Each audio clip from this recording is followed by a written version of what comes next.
Muy buenas tardes para todos. Quiero darles las gracias por acompañarnos hoy en este foro del miércoles 17 de febrero.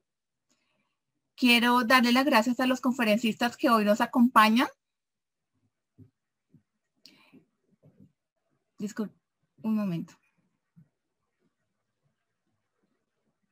Quiero darle las gracias a los conferencistas que hoy nos acompañan. Hoy van a estar con nosotros los doctores Luis Eduardo Castellanos, Manuel Alejandro Gallo, Miguel Enrique Rojas Gómez y Edgar Romero Castillo. Todos ellos miembros del Instituto Colombiano de Derecho Procesal, quienes nos van a contar temas relacionados con novedades procesales y probatorias. Cada uno de ellos contará con 20 minutos para su intervención y finalizadas las 4 intervenciones podremos hacer una ronda de preguntas teniendo en cuenta todos aquellos interrogantes que ustedes nos compartan a través de nuestra plataforma de transmisión en Facebook. Sin más preámbulos, quiero darles la bienvenida y darle la palabra en primer lugar al doctor Luis Eduardo Castellanos. Doctor, bienvenido. Nos visita desde la ciudad de Bucaramanga y quiero darle la bienvenida. Vamos a escuchar el tema Justicia Internacional como garantía para la efectividad de los derechos laborales. Doctor, tiene usted la palabra.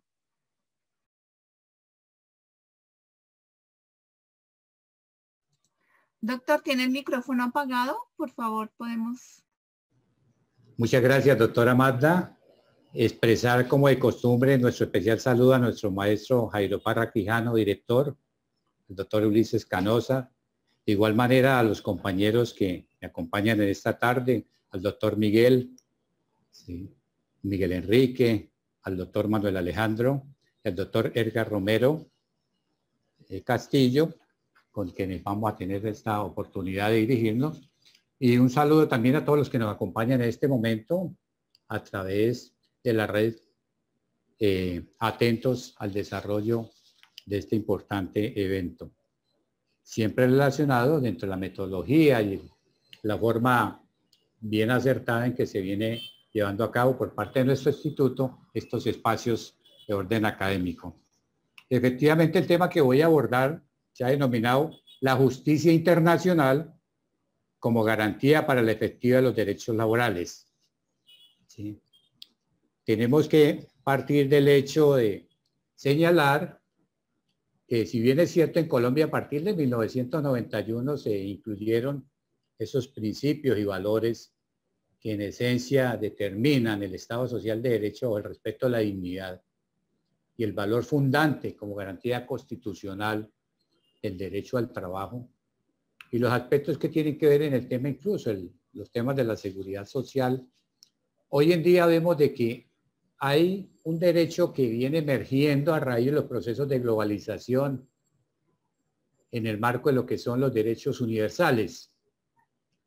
Y cuando digo que la justicia internacional como garantía para la efectividad de los derechos laborales, una situación no solamente en Colombia, sino en toda Latinoamérica, donde se marca una gran diferenciación en lo que tiene que ver con los aspectos de las garantías de orden procesal y laboral en la aplicación de las decisiones de los jueces de la República.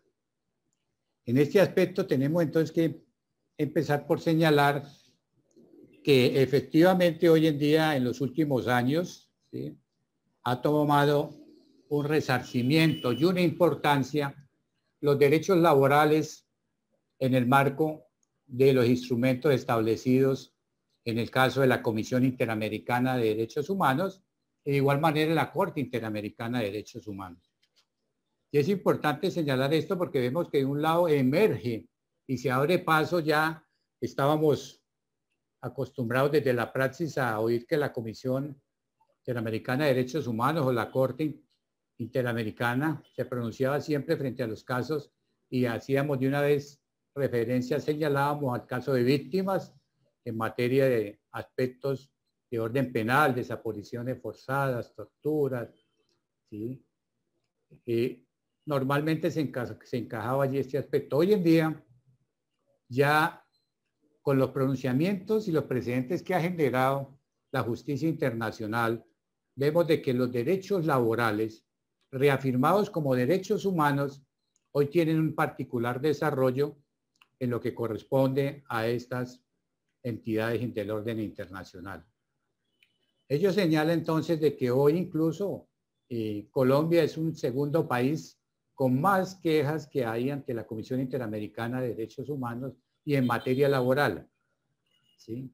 Y los precedentes inclusive de la Corte Interamericana, como el caso Baena Panamá, o el caso Pensionistas Perú, Guatemala y aspectos también en México, vienen mostrando de que la Comisión ha abordado importantes situaciones que se han dado y que han conducido por la realidad, la firmeza y la efectividad de lo demostrado, concluyendo que la Comisión ha requerido a los estados en materia, en comienzo, de recomendación. En el caso nuestro, eso implica entonces que ya hoy hay un buen número de casos en la Comisión Interamericana tras agotarse los procesos en el país. Pero ello denota también una preocupación y entonces decimos, ¿qué está pasando con la justicia en Colombia? ¿Qué está pasando con el control de convencionalidad del cual debe aplicarse en materia de los casos de asuntos laborales?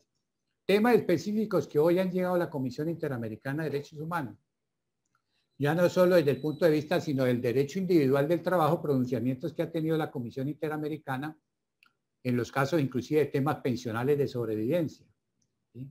Temas que tienen que ver también con la garantía y protección de los temas del derecho colectivo, del derecho de asociación, donde se ha expresado la Comisión Interamericana y en algunos casos la Corte Interamericana de Derechos Humanos.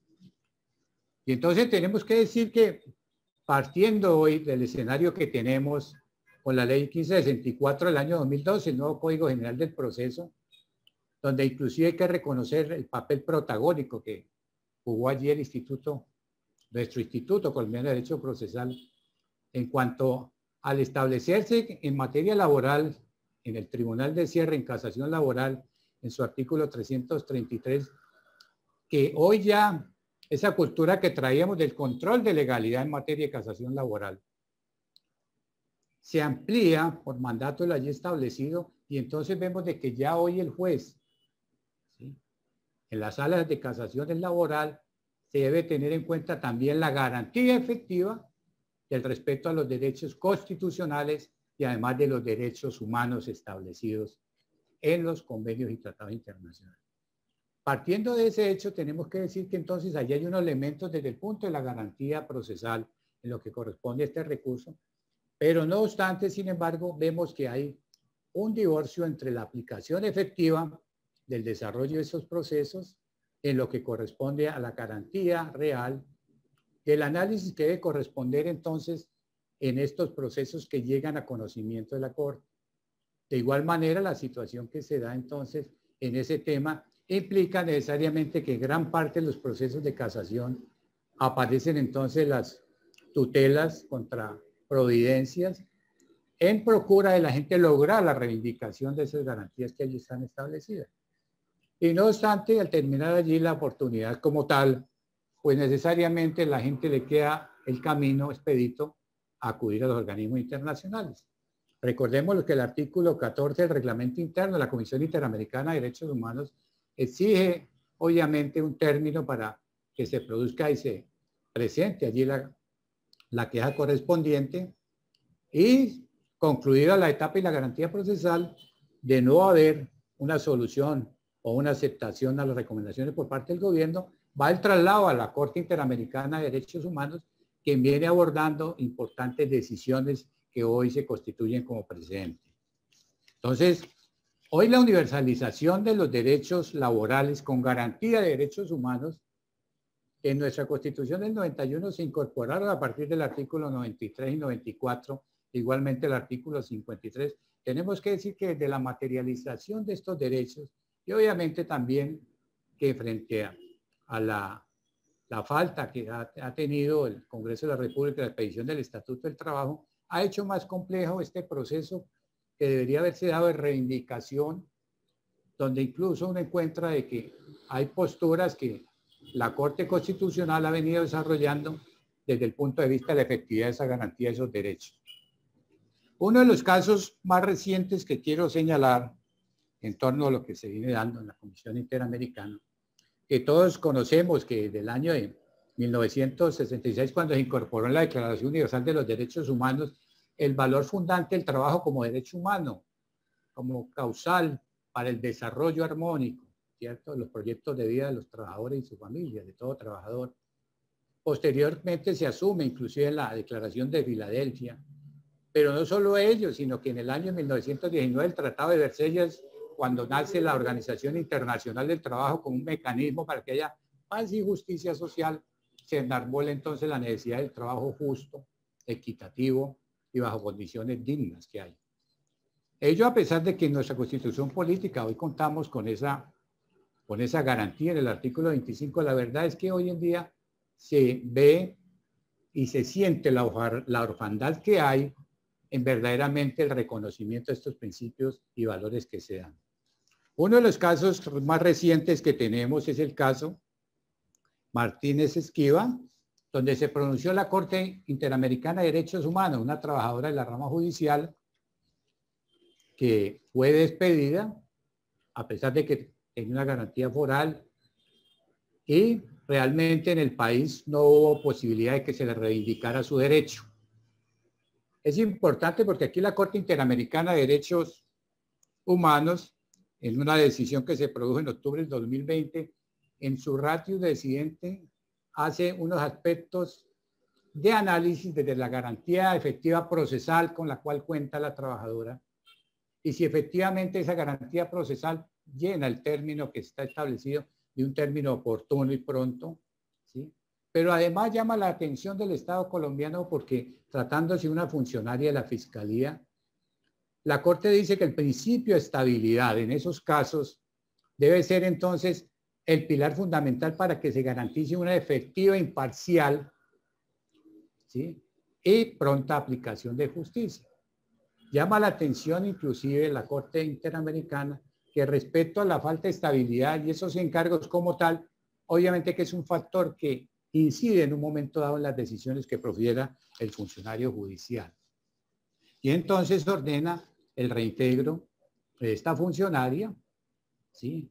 El Estado colombiano argumentó que no se habían agotado todos los recursos, que normalmente es la misma postura que se asume, pero la Corte, tras la valoración que hizo de todos los elementos probatorios y de todo el análisis de las diferentes etapas que ella surtió, inclusive en vía de tutela, concluyó que efectivamente le asistía el derecho y la razón y por eso ordenaba. Entonces, este es un paso que ya muestra la importancia y la trascendencia que está tomando la justicia entonces internacional como garantía para la efectiva de los derechos, que no debería ser allí, porque entonces estamos hablando en algunos casos del control de convencionalidad y la aplicación de los tratados internacionales debidamente ratificados por Colombia. Hay voces todavía y tesis que hablan entonces de aquella soberanía relativa, que eso abre paso a romper la soberanía jurídica del Estado. Pero se nos olvida que el principio de los tratados desde la Convención de Viena en el año 69 determina claramente que el Estado no puede argumentar en su artículo 27 que entonces puede argumentar que su ordenamiento jurídico interno no le permite cumplir con esos tratados internacionales, ¿sí? Y en materia laboral hoy encontramos todavía de que a pesar incluso que la Corte Constitucional en la sentencia C-401 del año 2005 determinó que los convenios internacionales son fuente directa de derecho y es más aún en estricto sensu cuando los mismos tienen mandatos de protección a derechos humanos como los convenios 87 y 98 de la OIT. Hoy encuentro unas voces que dicen que de todas maneras estos convenios como tal no tienen una fuerza vinculante al Estado, ¿sí? Y esas posturas que se vienen dando es lo que hoy ha hecho que se produzcan entonces el acudir a los organismos internacionales para procurar que se haga efectiva la justicia, ¿sí? Porque de una u otra manera lo que se está demostrando es que hay una orfandad en la pronta justicia. ¿Qué dijo la Corte Interamericana? Es que no basta que tengamos un ritual procesal establecido, es que no basta que estén los recursos de acceder a la justicia, sino que esa justicia debe ser efectivamente eficaz, pronta que permita reivindicar los principios y valores que no solamente hoy consagra la Constitución política, sino que hacen parte de ese compendio de derechos humanos prevalentes en el contexto internacional. Asimismo, es importante señalar en un tema que tiene mucha trascendencia el pronunciamiento de la Comisión Interamericana en el caso que se denominó 10.703 del 2007 en cuanto al acto legislativo 01 del 2005, ¿sí?, por el cual se produjo una reforma al artículo 48 constitucional en el tema de la seguridad social. No obstante que la Organización Internacional del Trabajo se pronunció en el caso 2434 a raíz de quejas que formularan organizaciones sindicales nacionales, y de igual manera lo hicieron trabajadores ante la Comisión Interamericana, por la decisión que se adoptó a través de ese acto legislativo en su parágrafo segundo y tercero. En el primero, que se prohibió celebrar cualquier tipo de acuerdo que tenga que ver con los temas pensionales, pactado en la Convención Colectiva de Trabajo, a pesar de que la reforma que se impulsó trataba era de suprimir tantos regímenes que habían. Dos, aliviar la carga de los costos como pasivos pensionales del Estado, ¿sí? Y tres, finalmente lo que se perseguía era que el Estado pudiera garantizar las pensiones que tenían que ser cubiertas con recursos del Estado. Vemos de que ese acto legislativo, entonces, de un lado, prohibió cualquier tipo de celebración de acuerdos, y entonces se dijo que se iban a cambiar los regímenes especiales y los regímenes de carácter excepcionales que tenía la ley. Sin embargo, se incursionó en el terreno de lo que es los derechos convencionales, que no son ni regímenes especiales ni son regímenes exceptuados, porque son derechos de carácter extralegales establecidos por voluntad de las partes, bajo el principio de la autonomía de la voluntad de las partes. Y entonces una prohibición de esa magnitud. Y dos, se dejaron sin efecto las convenciones colectivas de trabajo que se encontraban vigentes, estableciendo una fecha límite el 31 de julio. Y entonces vemos de que ese hecho como tal, la OIT ha calificado que esa enmienda constitucional obviamente que es contraria a los convenios 87 y 98 de la Organización Internacional del Trabajo, que garantiza la oportunidad bajo el amparo de la voluntad de las partes de negociar colectivamente tanto empleadores como trabajadores. Pero lo que más llama la atención es la manera como se estableció allí, y es importante señalar porque hoy la Corte Interamericana de Derechos Humanos, en sus pronunciamientos más recientes, ha establecido incluso que cuando se vulneran derechos de los trabajadores por un ente privado, también prospera la queja en razón a que el Estado tiene la obligación de vigilar y garantizar dentro de los objetivos del mismo el respeto a los derechos y garantías de orden laboral. Entonces, este acto legislativo como tal, dos recomendaciones que han formulado la Organización Internacional del Trabajo que no han tenido eco en el país, ¿sí?, en cuanto a que se hace necesario que se armonice dicha enmienda constitucional para que se garantice incluso las convenciones pactadas con anterioridad más allá del 31 de julio, porque corresponde a la voluntad de las partes modificarlo allí consignado. Encuentra uno de que se han venido dando decisiones judiciales donde efectivamente se le ha dado prevalencia a lo estipulado en el artículo 48 constitucional, pero se ha desconocido el contenido integral de la Constitución política. Y allí hay un claro, como lo dice Alford, un claro caso de antinomia, puesto que el artículo 48 estableció una prohibición, pero el artículo 55 constitucional garantiza el derecho de negociación sin limitación alguna. Y ese derecho emerge del ejercicio del derecho de asociación, derecho por demás fundamental, concordante con el convenio 87 y 98, además incluido como garantía en la Declaración Universal de los Derechos Humanos, de los pactos de derecho de la Convención Americana del Hombre, inclusive del Protocolo de San Salvador. Esta situación entonces es la que conllevó a que hoy la Comisión Interamericana de Derechos Humanos ya se haya pronunciado con la admisibilidad de la demanda formulada por las organizaciones sindicales Sintraesa y Sintrasagen, y que el día efectivamente de septiembre del año 2019 se haya hecho el pronunciamiento ya y se espera para que se cierren alegatos, en la cual encontró efectivamente la Comisión Interamericana que, concordante con lo que expresó la Organización Internacional del Trabajo y los principios que declaran como derechos humanos estas garantías de orden laboral, efectivamente han sido vulnerados en el contexto de esta enmienda constitucional, como lo señalan, que fue el acto legislativo 01 del 2005. Y entonces, este ejemplo, acotación, demuestra que efectivamente no se está dando realmente una garantía de aplicación de justicia bajo incluso el principio del control de convencionalidad, porque se desconoce entonces la totalidad de la convención colectiva en materia de pensiones de jubilación y se le puso fin al 31 de julio del 2010 cuando fueron suscritas con anterioridad e incluso se han venido dando bajo la prórroga automática por mandato de la ley. Y una de las cosas que más preocupa y llama la atención es que incluso tanto la Corte Suprema en su sala de casación laboral, postura que por fortuna fue modificada en parte recientemente por la decisión de la Corte Suprema de Justicia en sala de casación laboral, en cuanto a la interpretación que se venía dando del término inicialmente estipulado, porque es que la Corte, como garante de los derechos constitucionales, y los jueces, como lo prevé el artículo 48 del Código Procesal del Trabajo y la Seguridad Social, aquí se fijó una postura todavía aún más regresiva, cuando se dijo que las convenciones colectivas de trabajo perdían vigencia una vez finalizara el término inicialmente pactado.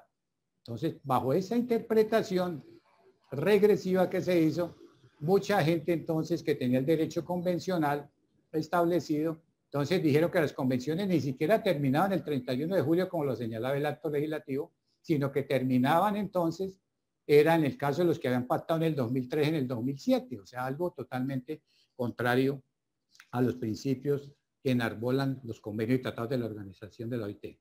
Por fortuna, la Corte Suprema en este caso pues da un viraje y dice que efectivamente la figura de la prórroga automática es válida y que por consiguiente las garantías de los trabajadores en materia de pensión de jubilación, donde se ha prorrogado la Convención Colectiva de Trabajo con base en el artículo 478, tienen vigencia hasta el 31 de julio del 2010. Un buen análisis, pero se quedó corte allí en la Honorable Corte Suprema en su sala de casación laboral, porque se miró, fue el artículo 48 constitucional, la prohibición frente a lo que corresponde a las prórrogas del derecho como tal en materia de jubilación. Pero lo ideal es que se hubiera hecho el análisis desde el punto de vista de si efectivamente el artículo 48 constitucional, donde se estableció esa prohibición de carácter absoluto, es válido en el Estado Social de Derecho, cuando tenemos entonces el artículo 55 constitucional y el artículo 39, que son los convenios de la OIT y que, como lo señaló la Organización Internacional del Trabajo a través de la recomendación del Consejo de Administración en el 2010, llama al Estado y lo exhorta a que se le dé cumplimiento allí lo que está establecido. De igual manera, entonces, esa situación ha hecho que se pronuncie la Comisión Interamericana y muy seguramente darán traslado a la Corte Interamericana y terminará la Corte Interamericana pronunciándose frente a un tema tan importante y de tanta trascendencia para el derecho a asociación sindical y para el derecho a negociación colectiva, que son pilares fundantes en toda democracia, que son pilares esenciales como parte de la garantía para que los trabajadores puedan mejorar los mínimos que concede la ley. Y hasta hoy el resultado no se ha visto. Se dijo que era para entonces aliviar el tema pensional. Y aquí viene una pregunta. ¿En qué impacta al Estado que una empresa multinacional le pague una pensión de jubilación a un trabajador pactada en la Convención Colectiva de Trabajo? Si esos no son recursos públicos, son recursos de carácter privado y salen del patrimonio de esas empresas privadas. Pero sin embargo, el acto legislativo de manera general hizo esa prohibición, lo cual obviamente que riñe inclusive con aspectos como con lo que son la libertad de empresa, el mismo derecho, el principio de los derechos adquiridos en materia patrimonial, porque ¿por qué se le prohíben a dos personas celebrar ese tipo de acto jurídico cuando esas pensiones se cancelan y finalmente se constituyen en compartidas cuando llega al sistema de la seguridad social el trabajador? Es decir, que no es el que está a cargo de esas pensiones de jubilación. Y en muchos casos las pensiones lo que procuraban era más tiempo de trabajo para reducir edad, ¿cierto? Pero sin embargo, es claro que una prohibición absoluta en un Estado social de derecho como el nuestro no tiene cabida.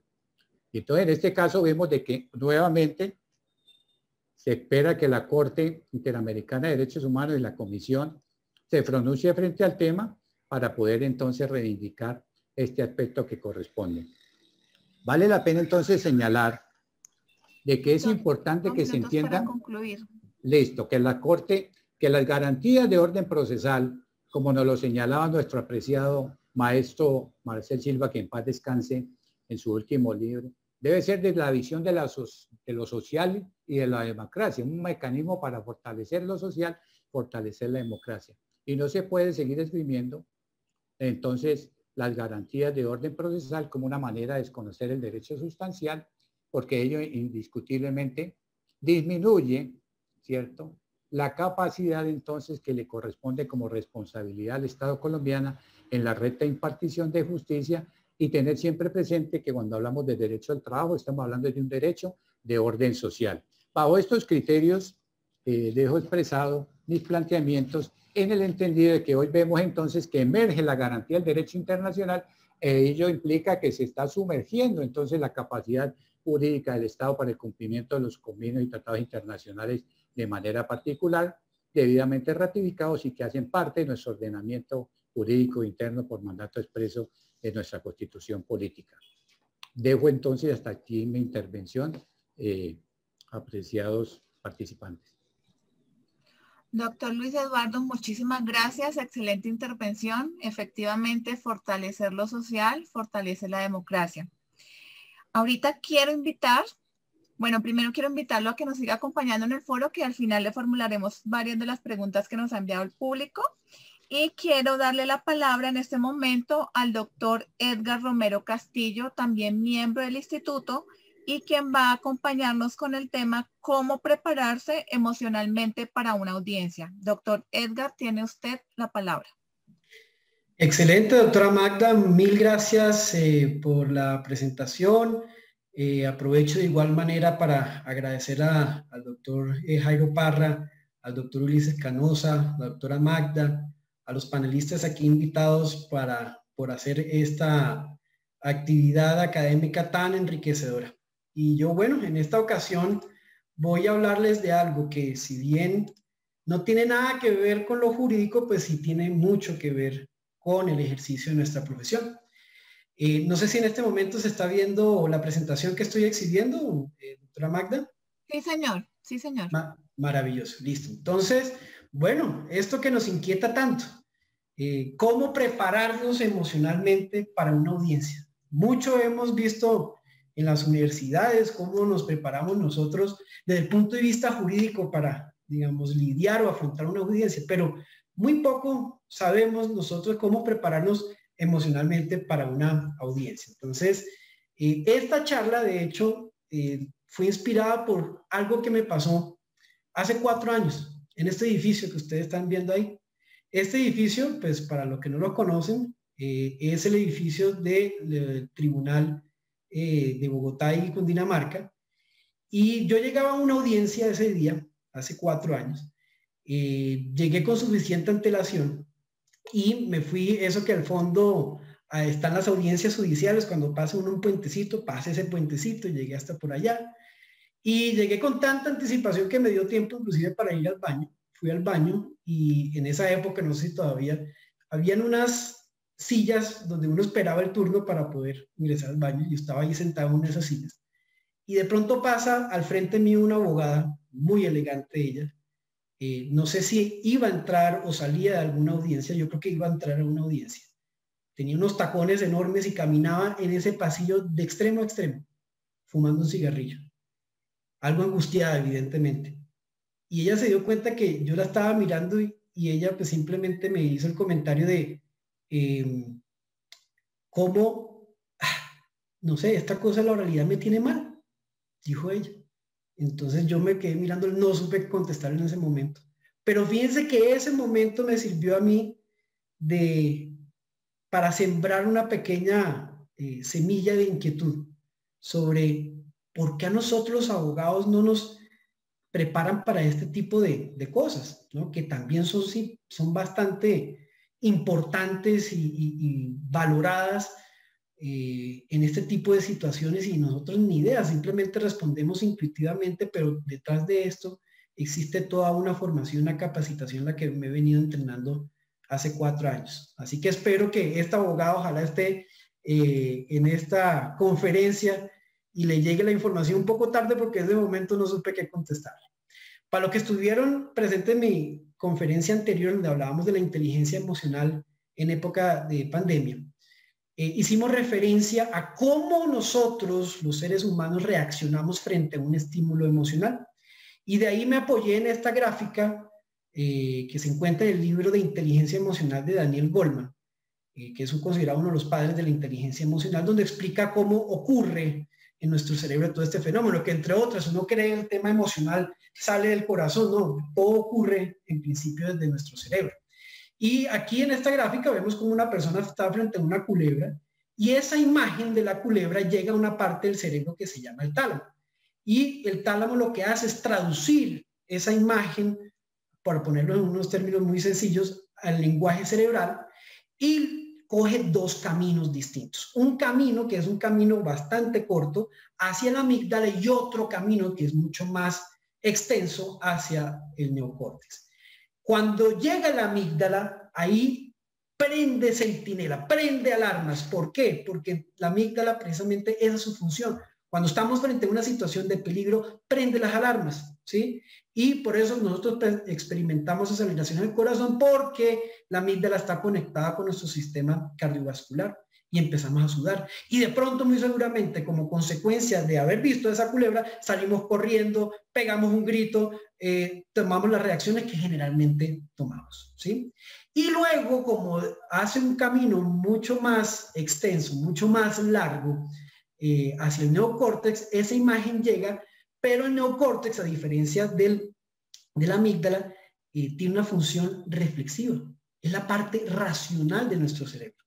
En esa medida que ahí, después de haber brincado, después de haber salido corriendo, como surte un camino mucho más extenso, viene la parte reflexiva. ¿Y por qué salí corriendo si eso no era una culebra de verdad? ¿O era una lombriz? ¿O era una culebra que no era peligrosa? Bueno, pero en todo caso viene la parte reflexiva. Muy bien.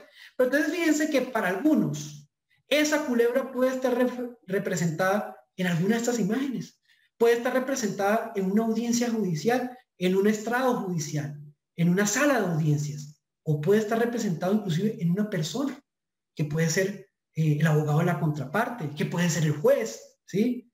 O alguna persona que de pronto puede de alguna forma estar representando nuestra culebra en nuestras vidas. ¿Listo? Y frente a esas situaciones de miedo o estrés, está científicamente demostrado que nosotros solemos reaccionar de alguna de las siguientes maneras. Una es congelándonos, completamente quietos, y yo lo he visto, yo sé que algunos de ustedes que son profesores de la universidad también lo han visto. Por ejemplo, cuando un alumno que se nota leguas, que ha estudiado muchísimo, llega el momento que le formulamos la pregunta y ¡pum!, se bloquea, ¿cierto? Freeze, como dicen los gringos. Otra posibilidad es que salimos corriendo. De pronto no literalmente, pero en algunas ocasiones esto puede estar representado, por ejemplo, que a nosotros no nos guste recibir procesos judiciales, porque claro, me causa pánico el simple hecho de imaginarme una sala de audiencias. Entonces, ¿qué hago yo? No, yo no recibo procesos judiciales, salgo corriendo, ¿sí? O esta me parece supremamente interesante. ¿Cuántos de nosotros muy seguramente no hemos estado al frente de algún abogado que no habla mediante intervenciones, sino con gritos, ¿no? Golpea la mesa, hace cosas, interpone recursos? Eso, señores, se llama pelea. Y eso puede ser muy seguramente su mecanismo de defensa, su miedo o su estrés hablando. ¿Ok? Aquí en este punto me encanta hacer referencia a esta cita maravillosa de Tal Ben-Shahar, que es considerado uno de los padres de la psicología positiva de la Universidad de Harvard, que dice: démonos el permiso de ser humanos. Ustedes no van a dejar de sentir emociones. Eso, como lo decía en la anterior conferencia, eso hace parte de los requisitos de la esencia como seres humanos. De la misma forma como los contratos tienen un requisito de la esencia para ser considerados determinados contratos y no otros, pues nosotros los seres humanos, unos requisitos de la esencia es experimentar emociones. Entonces alguien alguna vez se me acercaba y me decía, oiga, pero es que yo quiero que me quite el miedo a hablar en público, el miedo de intervenir en una audiencia. No te lo puedo quitar, y el que te diga que te lo puede quitar es un mentiroso, ¿sí? Y si de alguna forma se pudiera quitar, te haría un gran daño, y lo van a ver más adelante por qué. Entonces, como tenemos 20 minutos, la idea es transmitirles, yo podría transmitirles muchas estrategias, pero me voy a concentrar particularmente en 3 estrategias para prepararnos emocionalmente para una audiencia judicial después de esta pequeña introducción. Que entre otras son estrategias que cuando ustedes la oigan van a decir, oiga, tiene sentido, son un poco obvias, pero fíjense que la gran diferencia es que muchas veces nosotros no tenemos la conciencia de ello. Y aquí lo que yo quiero hacerles simplemente es abrirles un poquito los ojos y percatarse y darse cuenta que los secretos de este misterio están en ustedes mismos, ¿vale? Entonces, la primera estrategia que yo les quiero transmitir es prepare la audiencia. Prepárelo ¿desde dónde? Desde donde ustedes saben, donde nos han formado muy bien en nuestras facultades de derecho, que es en lo jurídico, ¿sí? Además, las normas procesales, pues ahí tenemos unas ritualidades, tenemos unas fases, unos pasos a paso que más o menos nos dan una idea de cómo se va a desarrollar la audiencia, y por tanto una idea de cómo vamos a prepararla, ¿cierto? Y adicionalmente, pues como todos, si tenemos, por ejemplo, unos alegatos de conclusión, ensayarlos, ensayar cómo va a ser esa intervención. Tengo pocos minutos, es un pleito bastante, involucra muchos temas, algo extenso, entonces pues preparémoslo, ensayémoslo. Y es que esto que le estoy diciendo, fíjense que le pasa inclusive al más grande de los artistas. Pongamos un ejemplo, Shakira. Puedo garantizarles que Shakira, cada vez que se va a subir al escenario, siente miedo, y precisamente es por ese miedo que ella se entrena, ¿no? Ensaya y vuelve y hace, y ¿no? Se capacita, ¿sí? Pues lo mismo nosotros los abogados tenemos que hacer, ¿sí? Y qué bonito es que precisamente por ese miedo que vamos a tener por tener un buen resultado, ¿no? Porque todo parte de la base también, esto da para otra conferencia, de siempre nosotros estar interesados en el éxito, estar preocupados en el éxito, de caerle bien a otros, ¿no? Entonces todo está relacionado, pero que ese miedo lo volvamos otra cosa, lo volvamos coraje para presentar y exponer y prepararnos de manera adecuada para esa intervención que tenemos que hacer en esa audiencia. Y aquí preparando esto, pues me salió esta frase que me parece interesante: no podemos controlar todo lo que pasa en una audiencia, sin lugar a dudas, pero sí podemos controlar nuestra preparación. Entonces empecemos por ahí. La segunda estrategia que yo le quiero transmitir consiste en acercarnos a una práctica bastante interesante. Y quiero aproximarme a esta práctica, que es la meditación en mindfulness, atención plena. No desde un punto de vista religioso, desde un punto de vista eminentemente práctico, inclusive científico.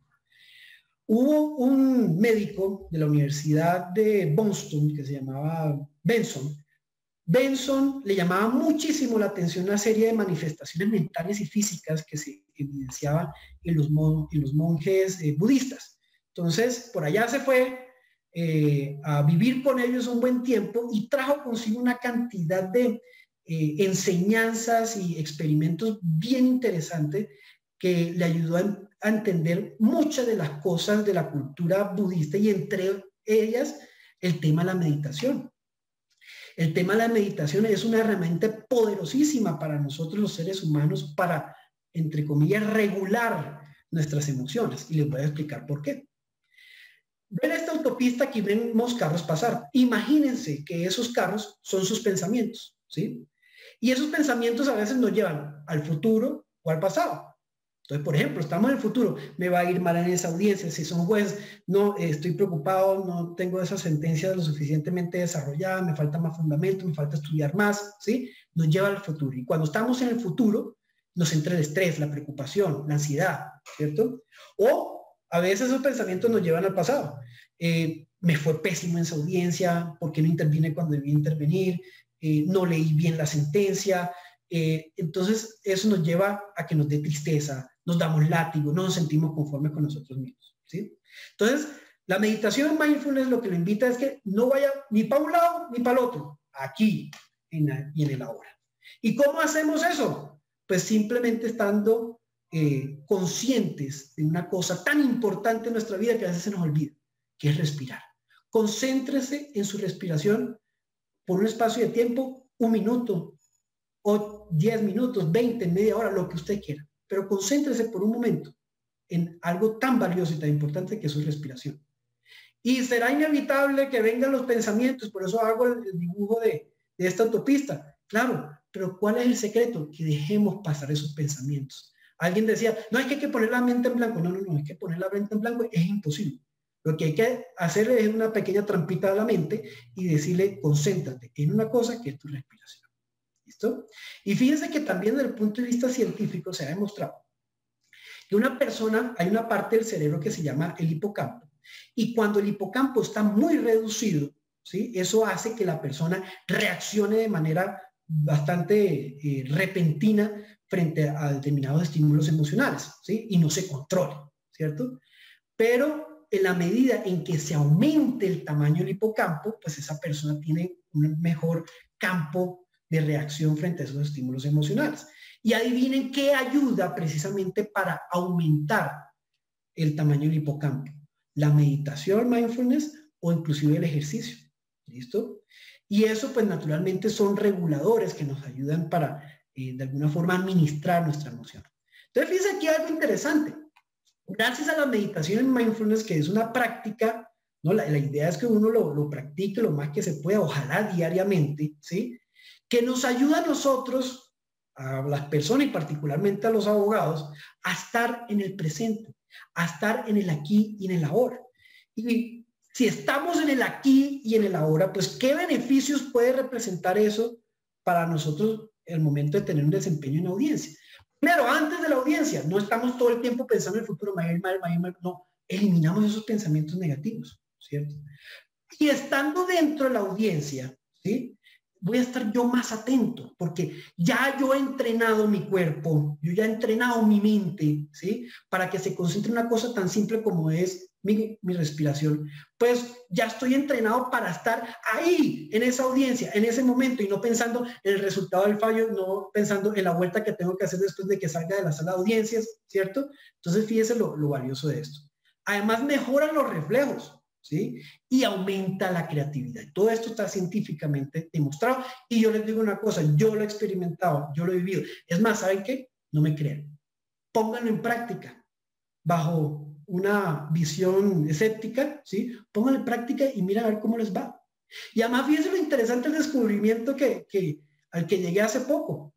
En la presentación que hizo el Instituto Colombiano de Derecho Procesal del Código General del Proceso, en palabras de Ulises Canosa, para efectos de que se entienda o que funcione de manera adecuada la oralidad, se deben reunir los siguientes presupuestos, ¿sí? Y resalto el D, dice lo siguiente: la inmediación y concentración para que el juez permanezca en las audiencias bajo el yugo de la atención.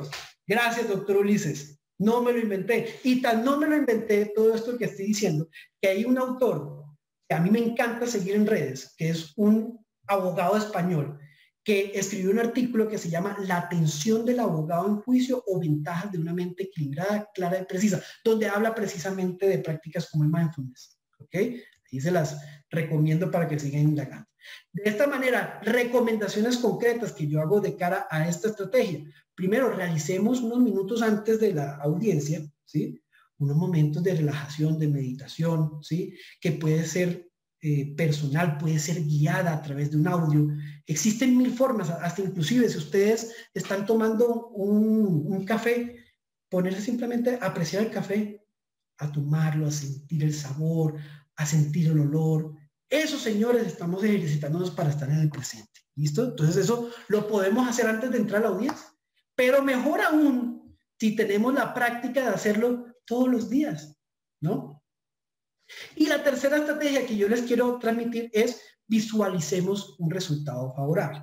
¿De dónde sale esta estrategia? Y parte de este principio que también se los transmití en la charla anterior. Y es que detrás de toda emoción hay un pensamiento. Así de sencillo. Pero ¿saben cuál es el problema? Que generalmente ese pensamiento, ese carrito en donde nos embarcamos, ¿sí? es un pensamiento negativo. Me va a ir mal en la audiencia, voy a tener un pésimo desempeño, no voy a quedar mal frente al cliente, el juez me va a detestar, ¿no? Pero ¿qué tal si hacemos algo tan obvio y lógico como en lugar de imprimirle ese pensamiento a nuestro cerebro, le cambiamos y le imprimimos otro cardinalmente distinto? Me va a ir bien en la audiencia. ¿Se imaginan ustedes que de pronto uno de los apoderados, siendo ustedes jueces, uno de los apoderados se para en su silla y diga, no estoy de acuerdo con su decisión, pero qué decisión también jalada? ¿Sí? Eso es alimentar nuestra mente de pensamientos positivos y distintos. Entonces aquí pongo el dibujo en un escenario, montémosle una película, un escenario completamente distinto a nuestra mente, porque si no, nuestra mente lo que va a percibir es una culebra, ¿sí? Es la sala de audiencia que representa nuestra culebra. No, mandémosle un mensaje completamente distinto a nuestro cerebro. Montemos una obra de teatro sustancialmente distinta para que experimentemos, por lo tanto, una emoción sustancialmente distinta, ¿sí? Pero ¿cómo hace uno? Simplemente se siente a imaginar, sí, puede ser una opción, pero inclusive si quieren yo les doy una herramienta mucho más concreta y efectiva, que es escriban. Escriban esa visualización, escriban ustedes cómo se van a ver en esa audiencia, cómo se van a ver, inclusive podemos extenderlo a cualquier escenario de la vida, esa conversación compleja que de pronto van a tener con su jefe, con su esposo, con su esposa, ¿sí? Visualicémosla que va a tener un resultado favorable y escribámosla.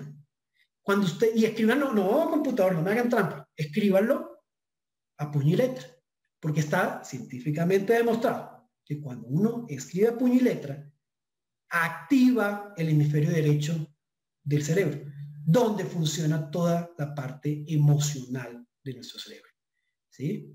Dejémonos de ser tan racionales, involucremos la emoción aquí y escribamos, puede ser la noche anterior, varios días antes, se recomienda mucho de noche para inclusive descansar aún más tranquilo. ¿Listo? Entonces, en resumen, ¿cuáles son las 3 estrategias que yo les propongo en esta charla? Que, reitero, pueden ser muchísimas, pero digamos para efectos de ser muy prácticos. Primero, preparen bien la audiencia. Segundo, hagamos meditación, mindfulness, atención plena. Y tercero, visualicemos un resultado favorable. Tan simple y sencillo como eso. Así que espero que esta abogada que inspiró no solamente esta charla, sino inspiró todo este tiempo, todos estos años de preparación que he tenido en el mundo del coaching, para darme cuenta de las necesidades que tenemos los abogados en estos temas. Espero que esta abogada me esté escuchando y disculpa si te llegó mi respuesta a tu comentario un poco tarde, pero a todos los demás que me están escuchando y que ven por primera vez este tipo de estrategias, este tipo de cosas, espero que de todo corazón les haya llegado de manera oportuna. Y sin lugar a dudas, si no me creen, prueben y me dirán. Entonces, muchísimas gracias, doctora Magda, y espero que haya sido de utilidad esta charla. Doctor, muchísimas gracias. Efectivamente, la oralidad nos ha traído nuevos retos, muchos cambios, una visión diferente del proceso, nos implica mayor preparación y eso es algo que también estamos viendo en esta época de virtualidad. Entonces, pues aquí hoy tenemos unas excelentes herramientas que seguramente vamos a poner en práctica. Muchísimas gracias, doctor. Lo invitamos a continuar con nosotros y en este momento quiero invitar al doctor Manuel Alejandro Gallo, que nos va a acompañar con el tema valoración racional de la prueba de ADN con resultado no concluyente en el proceso de filiación. Doctor Manuel, tiene usted la palabra hasta por 20 minutos. Bueno, muchas gracias, doctora Magda. También un agradecimiento al Instituto Colombiano de Derecho Procesal por generar estos espacios de discusión académica. Un saludo muy especial también al doctor Jairo Parra Quijano, el presidente de nuestro instituto. Bien, el tema que abordaré el día de hoy, en el tiempo que me corresponde, como lo señalaba la doctora Magda, es el de la valoración de la prueba de ADN con resultado no concluyente en el proceso de filiación. Sea lo primero, de pronto, recordar cuál ha sido la evolución de esos diferentes medios de prueba que buscan acreditar o investigar la paternidad o maternidad. podemos tomar como punto de partida, si se quiere, la Ley 45 de 1936, en donde se acudía principalmente a medios de prueba indirecta. Se acudía a presunciones, a testimonios, al trato social que tuviera la madre con el presunto padre, por ejemplo. Posteriormente, ya con la Ley 75 de 1968, se abre la puerta en el ordenamiento colombiano a las pruebas biológicas.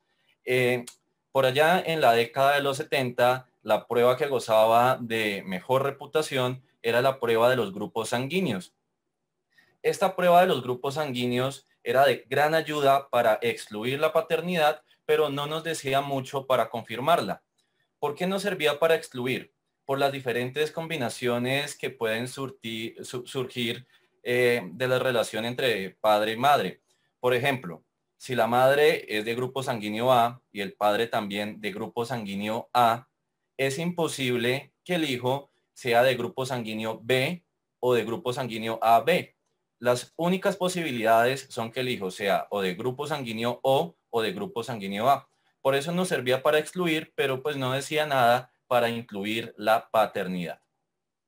Ahora, tiempo después, con impulso jurisprudencial, se llegó a la expedición de la Ley 721 del 2001 y allí se constituyó la prueba de ADN como una prueba fundamental en todo proceso en donde se investigue la paternidad o la maternidad.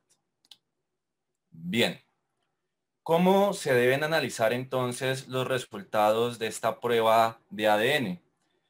Primero, hay que diferenciar aquella prueba de ADN que respeta los protocolos científicos de aquella prueba de ADN que no respetó el método ni los protocolos científicos. Por ejemplo, que permitió un cambio de muestra.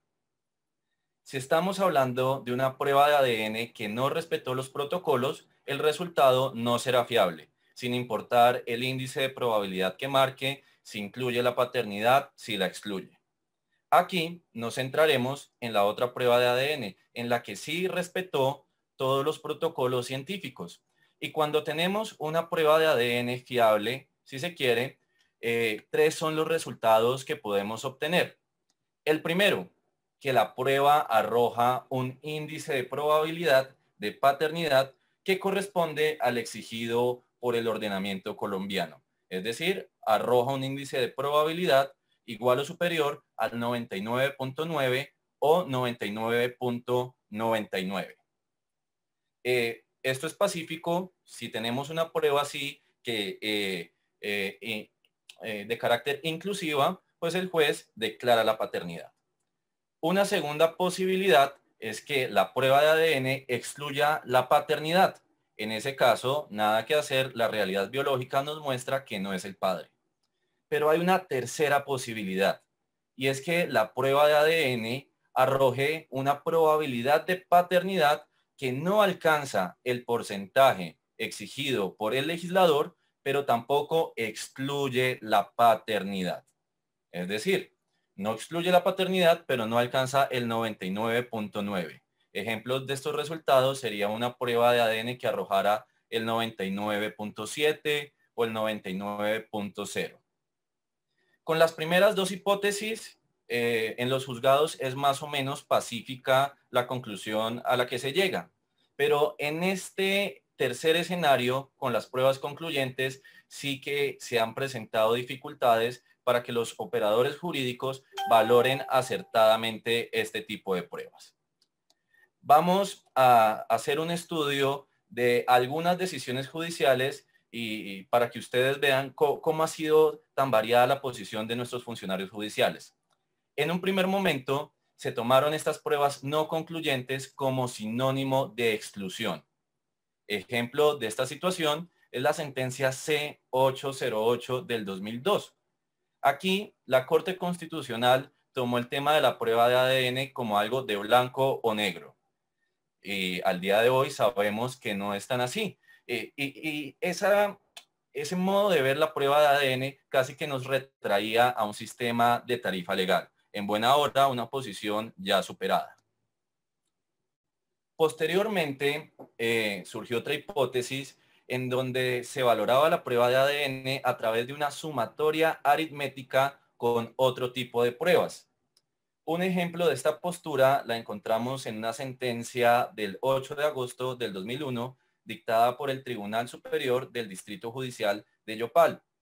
En ese caso, el tribunal se encontró frente a una prueba de ADN que marcó el 99.85. ¿Qué dijo el tribunal en esa ocasión? Bueno, como no alcanzamos el umbral que exige la ley 721, voy a valorar las otras pruebas, los testimonios, y con lo que dicen los testimonios, alcanzo el 100% de probabilidad. Pues una forma curiosa de acudir a esa valoración conjunta de los medios de prueba. Lógicamente, aquí el tribunal se está equivocando porque está sumando peras con manzanas. La valoración conjunta también implica reconocer que no todos los medios de prueba se valoran de la misma manera. Hay que reconocer las características y distinguir una prueba pericial de pruebas que no son periciales y pruebas de naturaleza estadística y diferenciarlas de pruebas que no tienen esa connotación estadística. También, en buena hora, la Corte Suprema corrigió esa postura del tribunal mediante sentencia del 21 de septiembre del 2004. Una tercera postura sostiene que la prueba no concluyente se debe tomar como un indicio de paternidad. Esta postura no me parece errada, pero no nos otorga mayor herramientas para afrontar el estudio de una prueba no concluyente. Y basándose en el indicio, podemos encontrar sentencias de jueces que con un mismo resultado a veces declaran la paternidad y en otros casos lo excluyen, simplemente acudiendo a frases genéricas de las reglas de la lógica o de la sana crítica. Entonces puede ser acertado, pero sigue siendo un concepto un tanto gaseoso. Más adelante encontramos otra postura en donde señalan que una prueba no concluyente es eso, que no concluye nada y entonces termina siendo ineficaz, por lo que se retoman las presunciones legales como mecanismo subsidiario. ¿Qué presunciones legales? Las mismas que estableció la Ley 45 de 1936.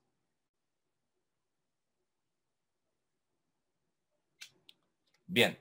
Esas presunciones, que son las que ustedes están viendo en pantalla, por ejemplo, la existencia de relaciones sexuales en la época en que pudo tener lugar la concepción, según los límites del artículo 92 del Código Civil. Bien, entonces estas son más o menos las posturas que han manejado nuestros jueces. Vamos a proponer una solución contundente, pero sí algunas herramientas para acercarnos a la valoración de este tipo de pruebas que no son concluyentes. Lo primero con lo que hay que empezar es reconocer que la filiación es un derecho fundamental. En principio, la Corte dijo derecho fundamental innominado y que trae consigo, además, otra serie de garantías.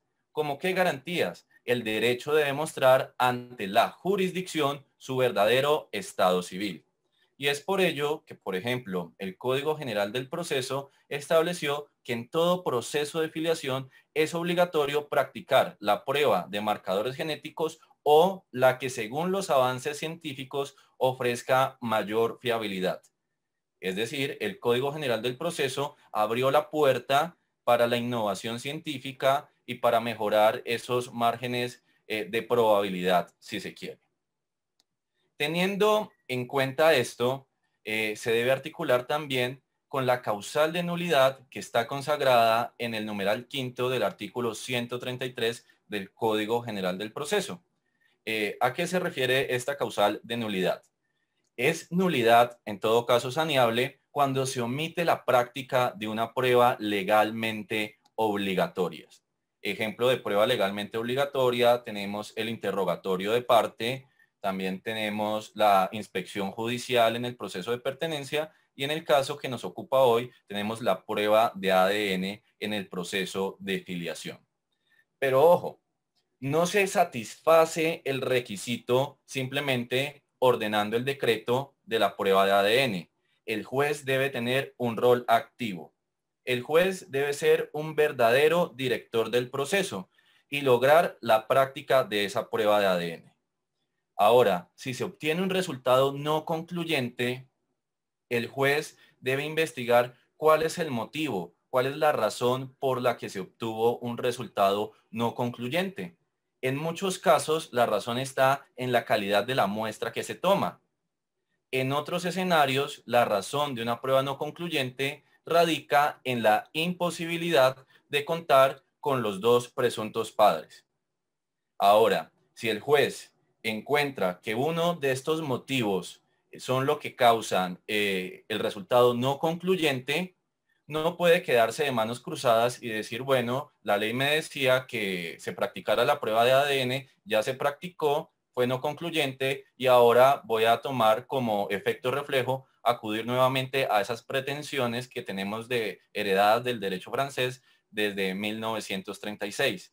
El juez debe ordenar una nueva práctica de ADN para así tal vez satisfacer ese umbral que nos exige el ordenamiento colombiano. Si no lo hace, podríamos estar hablando incluso de la posibilidad de incurrir en esta causal de nulidad procesal. Bueno, esta es una solución, pero puede darse también que pese a decretarse una nueva prueba de ADN, se siga insistiendo y no se alcance ese porcentaje que nos pide la ley 721 del 2001. Es allí cuando el funcionario judicial debe entender y tener una correcta asimilación de lo que se entiende por estándar probatorio en materia judicial y lo que se entiende por estándar científico. El estándar probatorio, pues ya todos lo sabemos, es ese umbral de prueba mínimo que necesita el juez para decidir sobre la veracidad de los enunciados fácticos planteados al interior del proceso. Pero así como en sede judicial tenemos estos estándares probatorios, en materia civil el estándar de la probabilidad prevalente y en materia penal un estándar de prueba más exigente como lo es el de la certeza más allá de toda duda razonable. En las comunidades científicas también manejan su propio estándar para corroborar las hipótesis que se plantean. Y en el caso de la prueba de ADN es particularmente curioso que aunque en civil manejamos un estándar de prueba relativamente más flexible, si lo comparamos con penal, que es simplemente el de la probabilidad prevalente, somos demasiado exigentes con lo que se espera de una prueba de ADN, incluso más exigentes que la misma comunidad científica. ¿Qué dice la comunidad científica sobre los resultados de la prueba de ADN?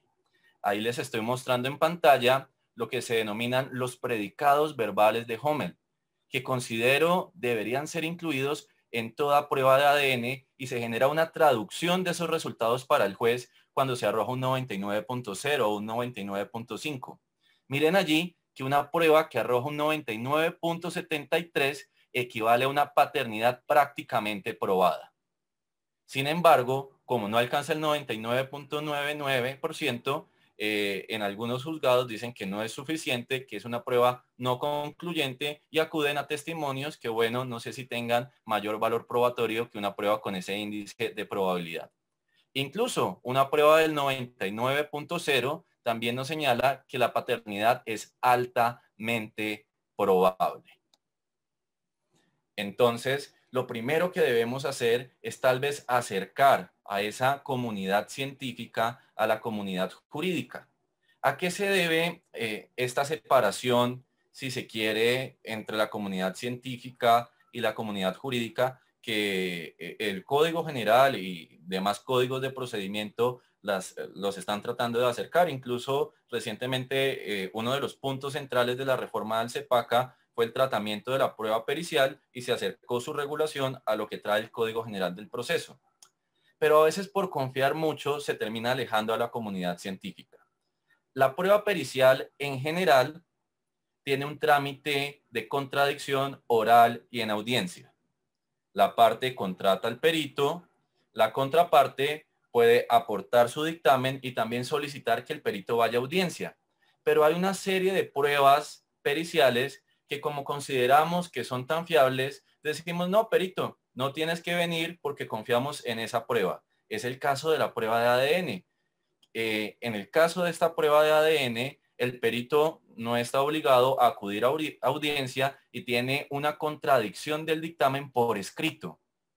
¿Qué sucede con esa contradicción por escrito? Que en el caso de los resultados no concluyentes, el juez queda prácticamente solo. Si a eso se le suma que en el resultado de la prueba de ADN simplemente viene no concluyente y no se indica ese resultado no concluyente a qué se puede deber, o utilizando los predicados verbales de Hummel, que traduce ese índice de probabilidad. Hago entonces aquí un llamado que, aunque se tiene la posibilidad de la contradicción por escrito, si tenemos una prueba no concluyente, llamemos al perito para que éste nos explique a qué se debe y cómo se puede traducir el resultado de esa prueba genética. Ahora, el tema objeto de debate no se da solo con la decisión final, con la sentencia en donde se va a declarar esa relación paterno-filial o no. También hay decisiones provisionales, como son las que tienen que ver con la medida cautelar y los alimentos provisionales.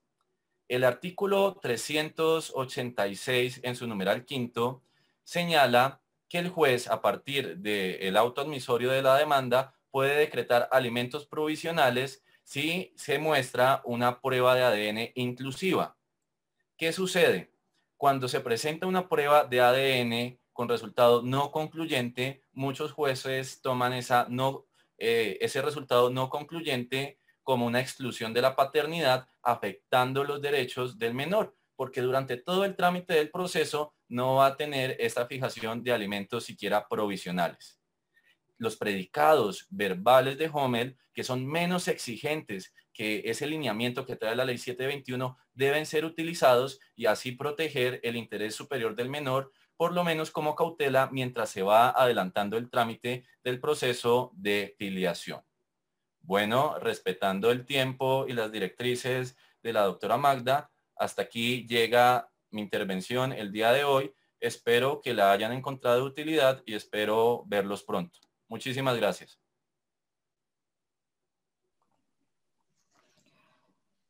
Doctor Manuel Alejandro, muchísimas gracias a usted. Excelente tema y muy interesantes sus planteamientos.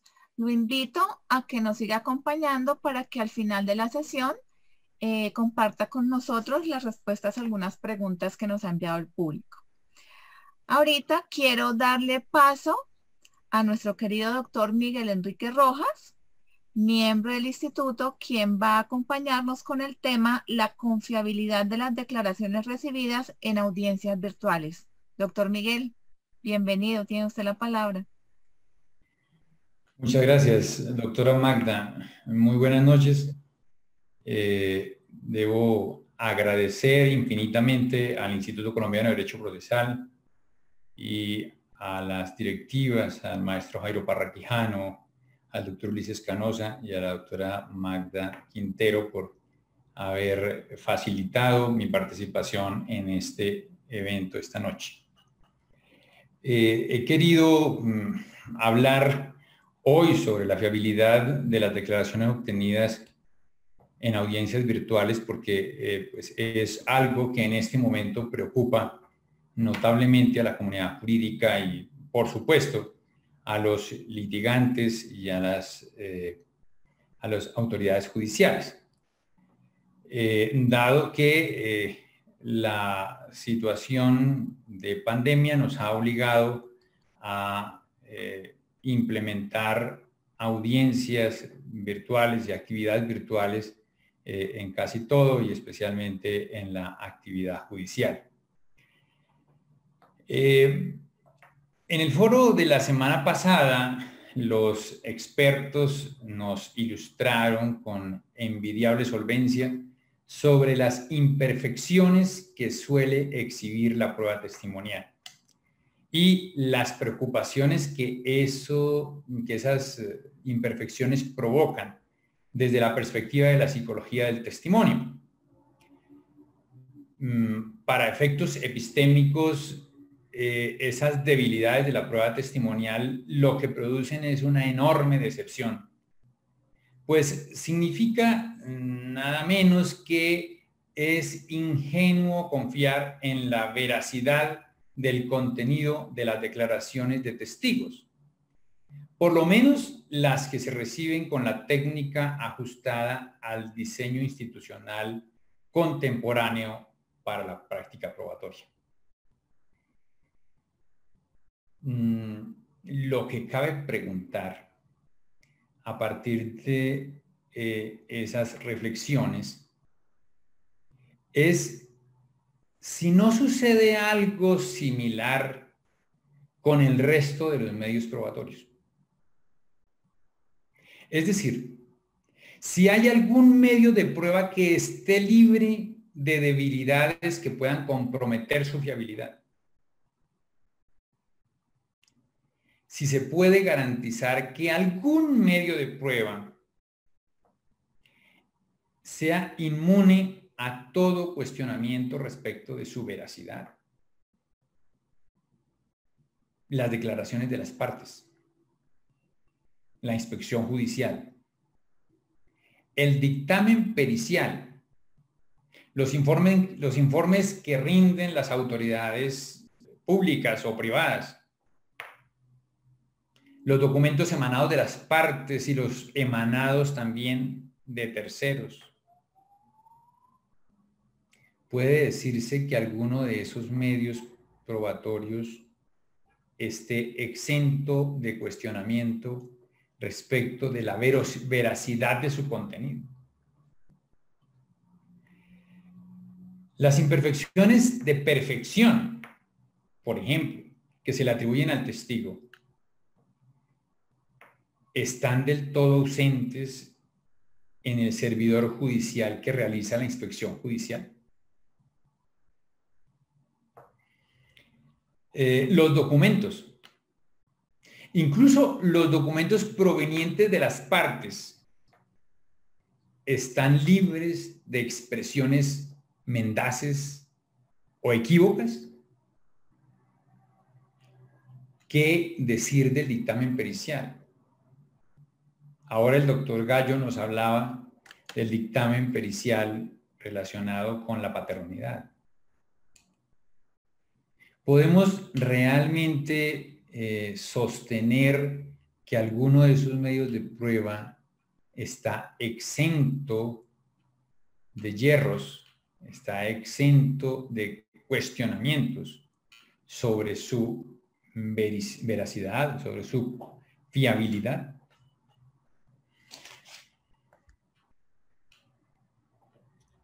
La reflexión seguramente nos induzca a admitir que nadie puede garantizar que cierto medio de prueba esté libre de imperfecciones que puedan comprometer su fiabilidad. Lo que nos obliga a aceptar que la reconstrucción de los hechos relevantes para resolver un caso en sede judicial no es empresa fácil. Y que en esa labor aspirar a un resultado óptimo es, por lo menos, ingenuo. Quizás tengamos que admitir que en esa labor de reconstruir los hechos relevantes para resolver un caso, estamos obligados a conformarnos con lo mejor que podamos conseguir, con lo mejor que podamos obtener. A no ser que queramos renunciar a la idea de reconstruir los hechos y entonces optemos por tomar decisiones o promover decisiones desconectadas de los hechos que han suscitado los pleitos, lo cual redundaría en contra de la legitimidad, por lo menos aparente, de las decisiones judiciales. A decir verdad, yo no creo que la humanidad haya ignorado esas dificultades en el pasado. Ni que haya creído que los medios de prueba conducen a una representación fiel de los hechos relevantes en el proceso judicial. Me parece que lo que ha hecho realmente la humanidad es reconocer que no se puede construir, no se puede conseguir una reconstrucción de los hechos íntegramente fiable. Y ha tenido que resignarse a buscar la mejor aproximación posible a la reconstrucción de los hechos. Y a partir de allí, con una buena dosis de hipocresía, ha tenido que aceptar esa aproximación como verdad para efectos de emitir un juicio. No quiero despreciar los esfuerzos que los regímenes han hecho para diseñar el método más adecuado de adelantar la práctica probatoria. Todo con el propósito de conseguir el resultado más confiable, o por lo menos el resultado con mejor apariencia de confiabilidad, para imprimirle legitimidad a la decisión judicial que se pronuncie a partir del resultado que se haya obtenido en ese trabajo de averiguación de los hechos. Sin embargo,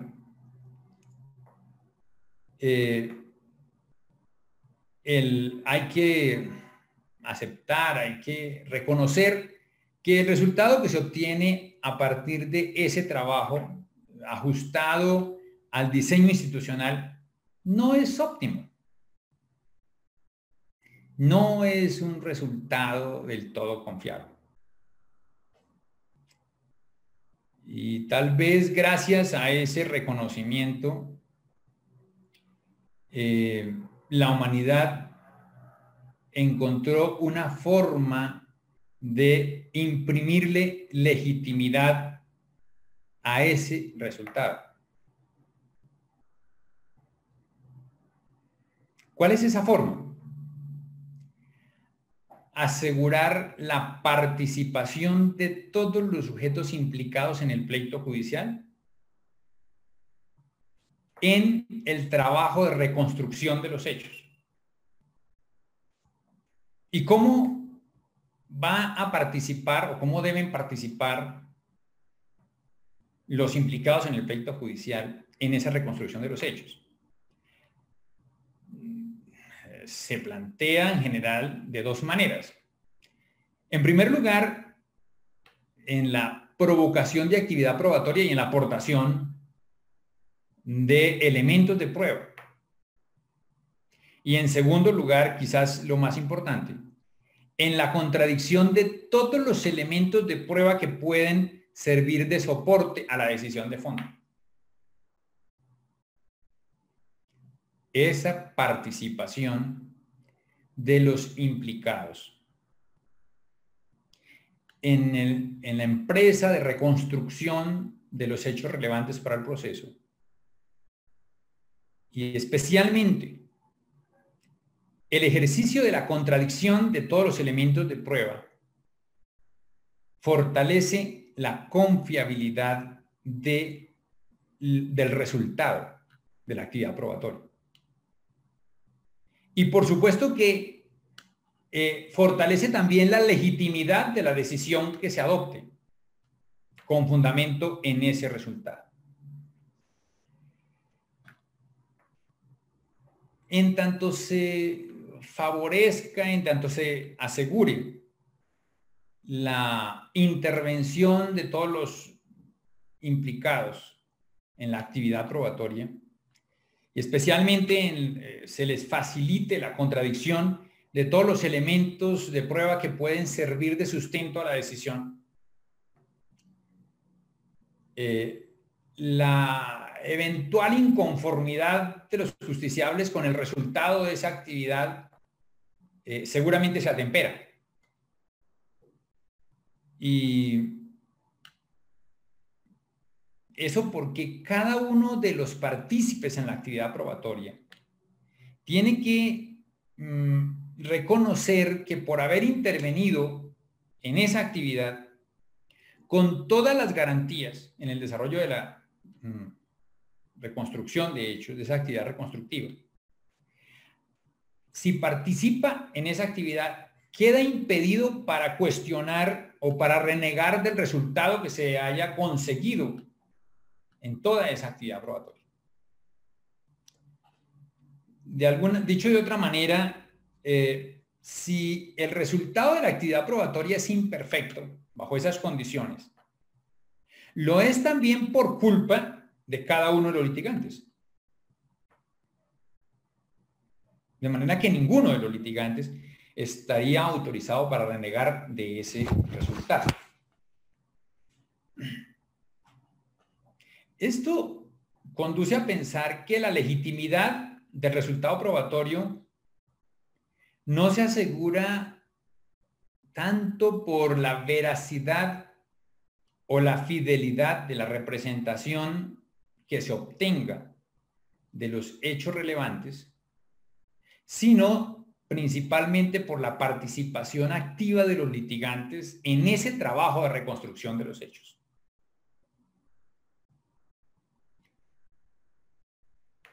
Quizás sea esa la razón por la que el derecho internacional de los derechos humanos haya insistido en la necesidad de garantizar la contradicción de las pruebas, de modo que solo la prueba que haya superado el escrutinio de la contradicción pueda servir de fundamento a la decisión del caso concreto. Desde la Declaración Universal de los Derechos Humanos, pasando por el Pacto Internacional de Derechos Civiles y Políticos, la Declaración Americana sobre Derechos y Deberes del Hombre y la Convención Americana sobre los Derechos Humanos, se habla claramente de la contradicción de los elementos de prueba como una de las principales garantías fundamentales que hacen parte de lo que hoy se denomina debido proceso. Porque es quizás el elemento más importante del derecho de defensa del individuo que está sometido a un pleito. Bien, esto nos permite llamar la atención sobre la necesidad de observar, respetar delicadamente los espacios y las herramientas que están instituidas para asegurar la contradicción de cada uno de los elementos de prueba que puedan incidir en el contenido de la decisión de fondo. Pues claro, sustentar la decisión del caso en pruebas que no hayan sido sometidas a contradicción es un perfecto atentado contra el derecho de defensa y por consiguiente una violación del debido proceso. Esto en cualquier ambiente procesal, en cualquier ambiente de discusión. Pero en los tiempos de la virtualidad, la cosa es inquietante. Es cierto que el uso adecuado y racional de las herramientas tecnológicas puede ayudar, y en mucho ayuda, a facilitar la actividad judicial, toda la actividad de litigio. Y así se concibió cuando se redactó el Código General del Proceso. Por eso, en el Código General del Proceso, específicamente en el artículo 171, se contempló la posibilidad de practicar pruebas y audiencias a través de teleconferencia, videoconferencia o de cualquier otro medio técnico, pero se hizo una prevención inevitable. La herramienta que se utilice debe garantizar la inmediación, la concentración y, resalto, la contradicción. Y repito, es que la contradicción es el elemento fundamental del derecho de defensa. Por supuesto que la tecnología o las herramientas tecnológicas disponibles permiten garantizar la inmediación, la concentración y la contradicción. Eso es innegable. Pero para ello es preciso emplearlas adecuadamente. Mientras los medios tecnológicos se empleen bajo el control de la autoridad judicial, hay pocas dudas sobre el uso correcto de esos medios tecnológicos. De ahí que se haya contemplado la posibilidad, por ejemplo, de que realizar inspecciones judiciales con ayuda de drones, mientras el dron esté manejado bajo el control de la autoridad judicial. Parece que no hay sospecha de manipulación de esa herramienta tecnológica. Pero no sucede necesariamente lo mismo con las herramientas tecnológicas que están fuera del control del juez y bajo el control exclusivo de los particulares. Algunas veces los protagonistas del proceso tienen razones para confiar en el adecuado manejo de las herramientas tecnológicas en manos de los otros protagonistas. Eso es innegable. Eso depende del conocimiento que se tengan, de la confianza mutua que se tengan. Pero también hay casos en los cuales ese grado de confianza no puede exigirse. Y eso hay que reconocerlo. Realmente la confianza que se tiene en algunos sujetos no es predicable de todos. Y yo quiero referirme particularmente a este uso de tecnologías en la recepción de declaraciones, especialmente declaraciones de partes y de testigos. Porque vean ustedes, cuando se practican las declaraciones cuando se reciben las declaraciones de partes o de testigos, en el despacho judicial, sin la ayuda de herramientas tecnológicas a distancia, se tiene un control directo sobre el individuo que rinde la declaración. Y especialmente se aprovecha la espontaneidad de ese individuo que tiene una relación íntima con la confiabilidad de su declaración, tanto del testigo como de la parte. Pero el hecho de que el declarante esté en su propio ambiente, libre de la observación de la autoridad y de los litigantes, facilita la manipulación de la tecnología por parte de quien está declarando o de personas cercanas a él. Y eso redunda en contravía de la confiabilidad del medio de prueba y por consiguiente en contravía de la legitimidad del resultado que se obtenga de la actividad reconstructiva en el proceso. Nadie puede asegurar que en su ambiente íntimo, inmune a la observación de la autoridad y a la observación de los demás partícipes del proceso, el declarante no emplee herramientas tecnológicas que le permitan manipular el resultado de su declaración. Y de esa manera, pues obviamente hace nugatorio los esfuerzos de los demás. Por ejemplo, nadie puede asegurar que la persona que esté rindiendo una declaración frente a una cámara no esté acompañada de alguien que le ayude en la contestación de las preguntas que le formulan. O tenga ayudas audiovisuales o tenga un chat o alguna herramienta tecnológica de esa naturaleza que les ayude a contestar el interrogatorio. Por supuesto que con eso se puede venir a pique la espontaneidad, que es lo que le otorga sentido a la contradicción del testimonio y del interrogatorio de parte. Por supuesto que si el litigante tiene razones para desconfiar de la lealtad y corrección del interrogado, sea contraparte o testigo, ¿tiene derecho a que se le garantice que la persona rinde su declaración en un ambiente que se mantenga libre de toda interferencia?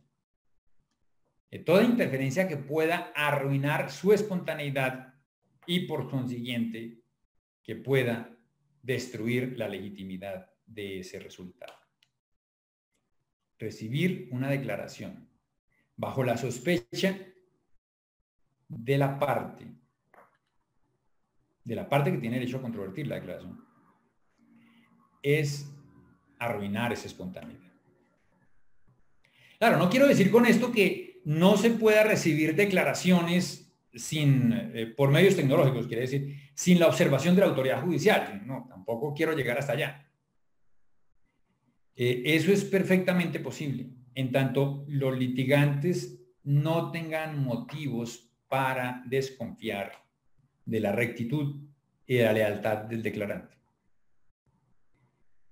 En ese caso, solo es necesario adoptar las medidas necesarias para que no haya contratiempos en el curso de la audiencia y se pueda desarrollar sin solución de continuidad. Y tampoco quiero decir que no se puedan recibir declaraciones sin que el declarante esté bajo la observación de la autoridad judicial cuando sobre él se cierna alguna sospecha. No. A pesar de que sobre el declarante haya alguna sospecha, se puede recibir la declaración con el uso de herramientas tecnológicas. Pero en ese caso, creo que debería echarse mano de la ayuda de otra autoridad para que esté presente junto con el declarante, de tal manera que garantice la inmunidad de ese declarante a la interferencia ajena o a la interferencia de otras herramientas tecnológicas. Y eso es perfectamente posible desde la perspectiva del Código General del Proceso. En el artículo 38 del Código se contempló claramente la opción de comisionar a autoridades, a otras autoridades, incluso administrativas, para que presten auxilio en la realización de audiencias y la práctica de pruebas a través de videoconferencia, a través de teleconferencia o de cualquier otra herramienta tecnológica que esté a disposición de la autoridad judicial. De manera que nada se opone a que, si así lo quieren las partes o alguna de las partes, el declarante esté junto a otra autoridad que no sea el mismo juez mientras rinde su declaración, de tal manera que es la presencia de esa otra autoridad garantice que el individuo no está siendo apoyado con ayudas audiovisuales, con herramientas tecnológicas adicionales, ni con la compañía de alguien que le facilite las respuestas al interrogatorio. Con esto quiero terminar esta parte de la intervención y pues después estaremos dispuestos a contestar si hay más preguntas. Gracias, doctora Magda. Doctor Miguel, muchas gracias a usted y por supuesto que sí hay preguntas para usted.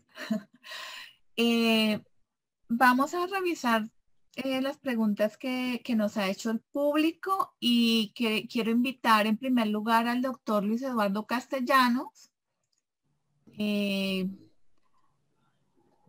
para que nos colabore con estas preguntas que le han sido formuladas. Doctor, ¿qué herramientas jurídicas se pueden hacer valer cuando las autoridades judiciales colombianas no reconocen los derechos o garantías reconocidos en la jurisprudencia de los organismos internacionales? Esa es la primera pregunta. La segunda pregunta que le formulan es, ¿podemos decir entonces que los fallos se han alejado del preámbulo constitucional donde se dice que se garantiza la dignidad humana, el trabajo y la justicia, es decir, que no hay seguridad jurídica en el ámbito laboral? Doctor, ¿tiene usted la palabra? Gracias, doctora Magda. La primera pregunta, recordemos de que cuando se incumple un fallo de la Corte Interamericana, existe un procedimiento al interior de la Corte Interamericana para demandar de ella que se le exija al Estado colombiano el cumplimiento del mismo, ¿cierto? En ese sentido, está el mecanismo establecido para que sea la misma Corte, a través de lo que llama el procedimiento de seguimiento al cumplimiento del fallo, se exprese la inconformidad como consecuencia de que no se acate la decisión por parte de la autoridad que le corresponda ordenar el cumplimiento de lo mismo. Entonces, en esa instancia correspondería ante la misma Corte Interamericana solicitar a la Comisión de Seguimiento al fallo para que proceda a exigir al Estado que se produzca el cumplimiento, algo similar como lo que sería un incidente de desacato en nuestro ordenamiento jurídico colombiano en los términos de las decisiones judiciales tratándose de acciones constitucionales.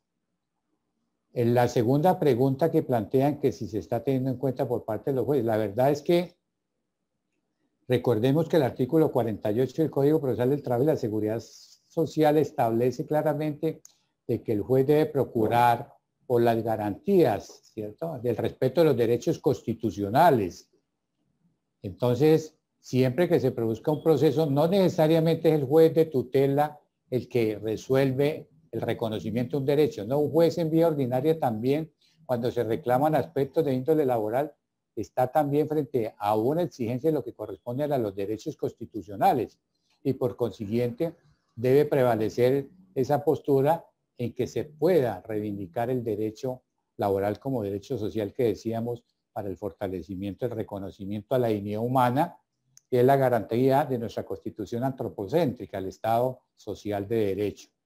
Obviamente que encuentra uno todavía en algunos casos de planteamientos de tesis que ya están replanteadas, como en algunos casos decirte que la Constitución como tal no es una norma porque no tiene un presupuesto hecho una consecuencia jurídica y que por lo tanto entonces la prevalencia del derecho sustantivo en materia laboral tanto individual como colectivo bajo el principio que se establece en la justicia ordinaria le dan esa prevalencia, esa relevancia.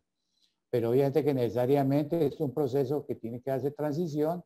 Ya tenemos desde 1991 a la fecha 19 años con la Constitución y creo que es importante que se entienda de que se deben empezar a trasladar la materialización de esos principios y garantías como derechos constitucionales en las decisiones obviamente que resulten de conocimiento de los jueces de orden laboral, obviamente cuando se demuestren bajo los presupuestos fácticos, jurídicos y probatorios que existe el derecho que se depreca ante la justicia.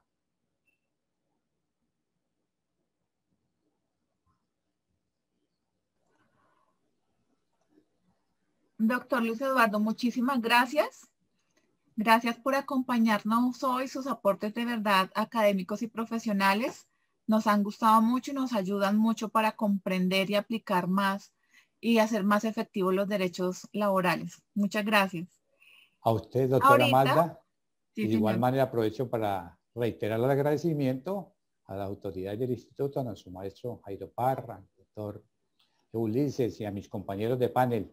Espero que hayamos hecho el aporte necesario a través de esta exposición. Feliz noche para todos. Dios les bendiga. Se cuidan mucho. Amén, doctor. Muchas gracias. Ahorita quiero darle la palabra al doctor Edgar Romero. Doctor Edgar, le han formulado estas preguntas. Primero, el principio de inmediación conlleva a que el juez pueda analizar la conducta de las partes y su comportamiento en la audiencia. ¿Cómo podría el juez hacer un buen análisis de esas conductas desde la virtualidad? Y segundo, como abogados, ¿cómo podemos manejar los casos en donde la parte o un testigo, debido a los nervios, tiene un episodio de olvido, lo que se llama mente en blanco, y no son capaces de hablar? Tiene la palabra, doctor. Bueno, doctora Mac, tremendas preguntas. Sí, bueno, en cuanto a la primera, creo yo que hay que romper un paradigma, porque yo estaba montado en ese paradigma. Yo soy conciliador de la Cámara de Comercio de Bogotá. Y cuando tuvimos que migrar hacia la virtualidad, hoy en día todas las audiencias se efectúan de manera virtual, me dolió mucho y me preocupó mucho. ¿Por qué? Porque sin duda alguna, por lo menos para uno como conciliador, y de la misma forma le debe pasar a un juez, el tema del lenguaje no verbal, la cantidad de cosas que de pronto suceden en la audiencia, pueden ser determinantes o por lo menos importantes para lo que está sucediendo, ¿no? Entonces, cuando migramos a la virtualidad, pues me preocupó mucho ese tema. Dije, uy, ¿cómo va a ser eso, no? Pero les voy a ser franco, me lleva una gratísima sorpresa.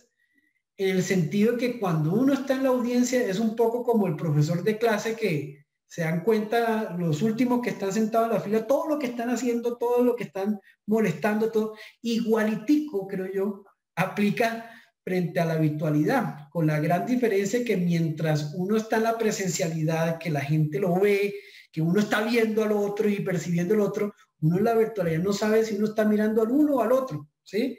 Y yo me he dado cuenta en las audiencias precisamente cuando yo hago alguna pregunta, no sé qué, o mientras interviene una de las partes, miro la reacción del otro que levanta los ojos, mira no sé qué, hace lo otro, ¿sí? Entonces, fíjense que lo que he vivido con mi experiencia es que la virtualidad, por el contrario, claro, tiene unos talones de Aquiles, pero también tiene unos grandes beneficios como lo que le estoy diciendo, que puede también facilitarnos el tema del entendimiento del lenguaje corporal y las cosas que suceden en la audiencia. Ahora, naturalmente, ¿qué se recomienda?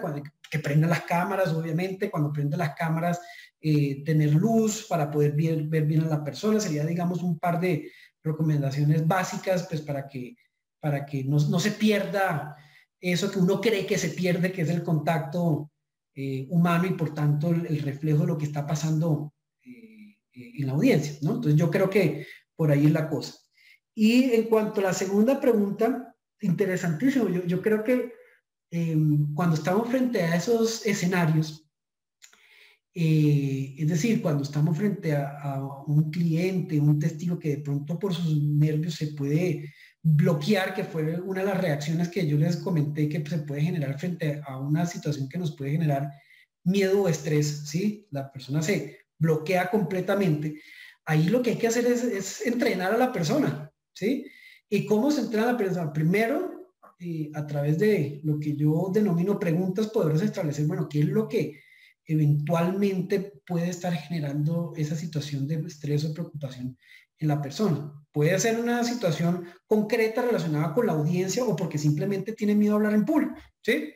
Pero entonces, teniendo claro cuál puede ser el fundamento de ese miedo, ¿sí?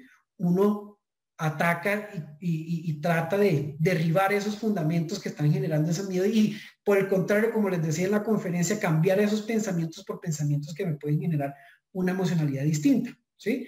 Entonces, por ejemplo, ¿no? Que tengo pánico al juez, a mí no me gusta hablar en una audiencia, ¿no? Tranquilo, venga, entonces mostrémosles videos de audiencia para que sepan qué es lo que pasa en una audiencia. Además, partamos de un principio, usted va a ir allá a decir la verdad, entonces, ¿qué es lo que le preocupa? ¿Sí? No, entonces muchas veces cuando son los clientes, no, es que me preocupa perder el pleito. Bueno, ¿y qué es lo peor que le puede pasar? Que no le den la plata que está reclamando. ¿Sí? Entonces, de pronto motivarle y darse cuenta que esas emocionalidades que eventualmente pueden generar un bloqueo hay que cuestionarlas, ¿sí? Hay que derribarlas y darles el antídoto a esas emocionalidades. Entonces me pareció interesante en el diplomado que yo tengo con la Javeriana de manejo de audiencias, un alumno se me acercó y me dijo, oiga, ¿será que usted me puede compartir ese video que nos compartió de esa audiencia?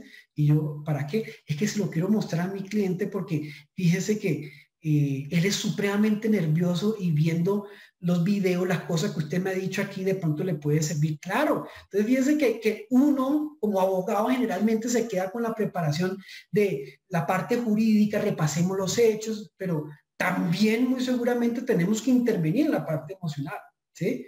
A mí me encanta esa conjugación. Hay algunos profesionales que además de ser abogados son psicólogos, por ejemplo, ¿no? Entonces, qué bonito y qué valioso desde esa disciplina aportarle a ese interrogado o a ese testigo que de pronto tiene preocupación en lo que va a acontecer en la audiencia, no por nada distinto a un tema eminentemente emocional, no porque va a ser mentiras y demás, sino que ese es el enfoque. Hay que preparar también desde el punto de vista emocional a los que van a intervenir en la audiencia.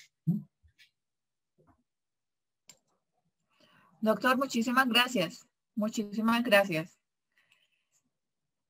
Vamos a darle la palabra en este momento al doctor Manuel Alejandro, a quien le han formulado estas preguntas. Cuando el padre ha fallecido, ¿cómo se obtiene la prueba de ADN para presentar la demanda de sucesión?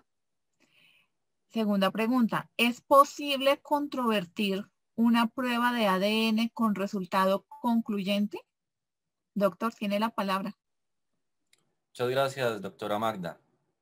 Bien, respecto al primer cuestionamiento, es necesario mencionar que el artículo 386 en el numeral séptimo señala que en lo referente con la práctica de la prueba de ADN nos debemos remitir a la ley 721 del 2001. Es decir, hay una remisión expresa del artículo 386 a la ley 721 del 2001. Y justamente el artículo segundo de la ley 721 del 2001 señala lo que debe proceder cuando uno de los padres ha fallecido o cuando hay ausencia de ellos. Y el parágrafo de ese artículo segundo también autoriza la exhumación. En el caso de la exhumación, se indica que el laboratorio debe designar a una persona técnica, sea laboratorio público o sea laboratorio privado, para que asista allí a la exhumación y tome la muestra respetando la cadena de custodia. Entonces, esa sería la respuesta. Ahora, hay casos en donde la exhumación no es posible porque hay una ausencia física, incluso del cuerpo del presunto padre. En esos casos se podría acudir a una prueba ADN indirecta, que es un poco más compleja, tomándole la prueba al hermano del presunto padre, a los presuntos abuelos y teniendo así, digamos, un panorama un poco completo. Ahora, en lo que tiene que ver con la segunda pregunta, si una prueba de ADN concluyente puede ser controvertida. Claro que sí. Hay que recordar la naturaleza jurídica de la prueba de ADN, que es una prueba pericial. Lo que cambia es que la contradicción no se sujeta a las reglas generales de la prueba pericial, en donde se solicita al perito que asista a audiencia, sino que tenemos unas reglas especiales, se acude a una contradicción escrita. ¿Cómo se hace esa contradicción escrita? Se dicta, se rinde el dictamen y se corre el traslado por el término de 3 días. Dentro de esos 3 días, la contraparte, si encuentra errores en el dictamen, en el método que se utilizó, errores de laboratorio o en lo que tiene que ver con la cadena de custodia, lo indica allí y se puede solicitar una nueva prueba de ADN o la complementación, aquí metiéndome un poco con el tema de la prueba no concluyente o la aclaración del dictamen. Pero atención, yo dije desde un primer momento que hay que distinguir la prueba que tiene errores en el método, errores en los protocolos científicos y la prueba de ADN que no tiene ningún error dentro de los protocolos científicos. Una prueba de ADN que respeta los protocolos y que arroja un índice de probabilidad superior al 99.9%. El método se utilizó bien, se respetó la cadena de custodia, aunque no arroja una certeza, sino una probabilidad, es una probabilidad altísima que raya con la certeza y el juez no podría alejarse de esa prueba de ADN porque se alejaría de la valoración racional de la prueba, cayendo, si se quiere, en una íntima convicción. Para concluir, la respuesta sería sí, pero no atacando su valor, si se quiere, epistémico, sino atacando errores humanos o errores humanos y errores técnicos, ya sea en la muestra o en el desarrollo de la práctica de esa prueba de ADN. Muchas gracias, doctor Manuel. Muchas gracias por su claridad. Ahorita vamos a darle la palabra al doctor Miguel Enrique Rojas, a quien se le ha formulado la siguiente pregunta. Doctor Miguel, se ha discutido que en las audiencias virtuales es muy difícil analizar si el testigo o la parte están leyendo un libreto o les están dando las respuestas y que por eso es mejor aplazar la audiencia y esperar a que la justicia vuelva a la presencialidad. ¿Cuál es su opinión al respecto? Gracias. Realmente es una realidad lo que plantea quien formula la pregunta. No puede uno asegurarse de que la persona que está frente a una cámara no está acudiendo a un libreto, no está recibiendo información a través de un chat o algo parecido, o no está siendo acompañada por otra persona que le esté indicando las respuestas que debe dar a las preguntas. Eso pues no es un producto de una presunción de mala fe, ni más faltaba. Es decir, porque alguien podría decir, no, están presumiendo la mala fe del declarante. No, esa es una posibilidad, no se presume nada. Es una posibilidad que existe, es una posibilidad real. Y el litigante tiene derecho a desconfiar del declarante. Porque si no fuera por eso, entonces eliminaríamos la contradicción. O eliminaríamos todas las prevenciones que se tienen que tener en relación con la práctica de pruebas. No, es que precisamente de lo que se trata, y para eso es la contradicción y la participación de los litigantes en la práctica de pruebas, es para que se asegure que la prueba es lo más confiable posible. Y entonces, si el individuo que está en ejercicio de la contradicción tiene alguna sospecha de que el declarante puede estar manipulando su propia declaración, de que el declarante puede estar obteniendo ayuda de alguna manera para contestar las preguntas, pues eso destruiría íntegramente la espontaneidad y arruina la confiabilidad de la prueba. Y en tanto se arruine la confiabilidad de la prueba, se pierde legitimidad en el resultado de esa prueba. Y si se pierde legitimidad, digo apariencia de legitimidad por lo menos, si se pierde legitimidad, pues sencillamente también en el resultado de la prueba, pues se va a perder legitimidad en la decisión judicial que se funde en ella. Esa es la gracia de la contradicción de las pruebas, que está garantizada como un derecho fundamental en el derecho internacional de los derechos humanos, repito. Es decir, prueba que no se someta íntegramente a la contradicción no puede ser soporte de ninguna decisión de fondo. Sencillamente porque la contradicción es el mecanismo, la contradicción de la prueba es el mecanismo fundamental de defensa que tiene el individuo frente a las pruebas que se aducen o se aducen en su contra, o a las pruebas que pueden llegar a ser soporte de la decisión de fondo.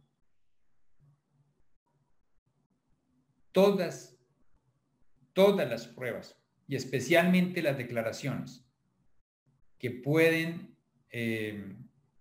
alterarse en su contenido, que pueden manipularse en su contenido, deben ser totalmente controlables por los litigantes. Y ese control se hace a través de la contradicción. No hay otro mecanismo. Por consiguiente, la contradicción tiene que ser íntegra, tiene que ser completa. Y si el individuo tiene sospechas, hay que disipar esas sospechas. Y la única forma de disipar las sospechas es garantizando la contradicción. De manera que en esos casos, el mecanismo está dado en el mismo Código General del Proceso. Si la persona no puede concurrir al despacho judicial por la razón que sea, puede ser por la pandemia o por cualquier otra razón, porque esto no es solamente aplicable en estos momentos, por cualquier otra razón. Si el individuo no puede concurrir al despacho judicial a rendir su declaración y no puede controlarse adecuadamente, no hay mecanismos para controlar que el individuo no manipule su propia declaración, es necesario que ese individuo esté en presencia, por lo menos de otra autoridad a la cual se le pida auxilio para que haga el acompañamiento mientras rinde su declaración. De lo contrario, podría pensarse, no lo había concebido de esa manera, en aplazar la audiencia. Pero pues bueno, esa sería como la solución extrema, aplazar la audiencia. Pero en principio se puede acudir a la presencia de otra autoridad. Muchas gracias. Doctor Miguel, muchas gracias a usted. Gracias a nuestros conferencistas por este excelente foro. Quiero invitarlos a todos ustedes a que nos acompañen el próximo miércoles 24 de febrero a un nuevo foro donde discutiremos temas de actualidad. Dicho foro estará a cargo de nuestro capítulo Bolívar. Así que a todos nuestros seguidores en el capítulo Bolívar los invitamos a acompañar a nuestros miembros del capítulo. Muchísimas gracias y no olviden decirle a sus seres queridos cuánto los quieren. Hasta luego.